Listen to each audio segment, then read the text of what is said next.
Another popular obsession in New Zealand is sport, of course, and The Last Rider retells the story of the most famous finish in the history of cycling event, the Tour de France. It featured the first American to ever gain the fabled yellow jersey, Greg LeMond. When I started cycling, Americans could never compete against the Europeans.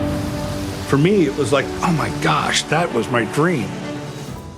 As Greg tells it, cycling was entirely the province of French and Italian teams until the late 1970s. So when Greg arrived in Europe, was signed up by a big pro team and started winning events, it was already history-making. The first American ever to pull on a winner's yellow jersey. That was the most magical thing I've ever experienced. He won his first Tour de France against serious competition, including from his own teammates. And then tragedy struck. He was on holiday in America where he was accidentally shot on a hunting expedition. We were scheduled to go back to Europe. The phone rang and they said my husband had been shot. Bicycle racer Greg LeMond was hit by a shotgun blast while hunting in Sacramento.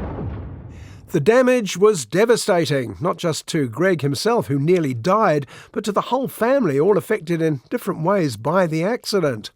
And with Greg's body severely impaired, it seemed his cycling career, and for him, his whole life, was essentially over. I have 45 pellets throughout my body, one pressing right on the main artery.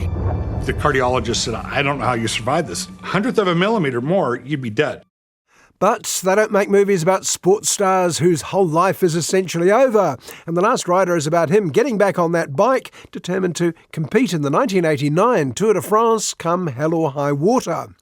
One thing Tour de France newbies have to learn is how it works, the mix of actual races and time trials, how it's all about the team's success rather than the individual, even if, at the end, the winner's name is all people remember.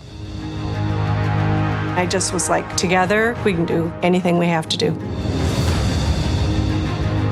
I do not quit, even though I want to. Part of that resilience has been Kathy. She was truly the foundation that kept me going. The other thing we learn is just how competitive it is. French stars like Laurent Fignon and Bernard Hinault make the Australian cricket team look like a primary school first 11. For them, it's about winning and they don't care how they do it.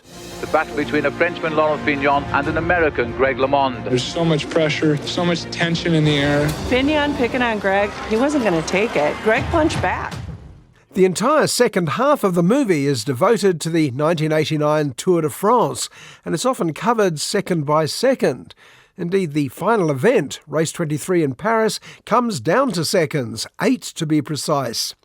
The Last Rider is expertly directed by Alex Holmes, who did such a great job on another arcane sports event, the yacht race documentary Maiden, and he keeps us on the edge of our seat throughout. You can see he's really suffering, Greg. He's got to empty everything he's got out of himself. Greg LeMond is riding for his life. What lifts the best sports documentaries is the characters, Greg himself, his wife Kathy, and his colleagues who remember this event as the last great cycle race. The Last Rider doesn't even mention the name of the man who brought the sport crashing to its knees, fellow American Lance Armstrong. Cycling for him was this pure and good thing. It's going to be the most exciting end in the history of the Tour de France. This is going to be incredible. At the end, Greg LeMond is referred to unequivocally as the only American to ever win the Tour de France. Not only were Armstrong's victories removed from the record, so was he.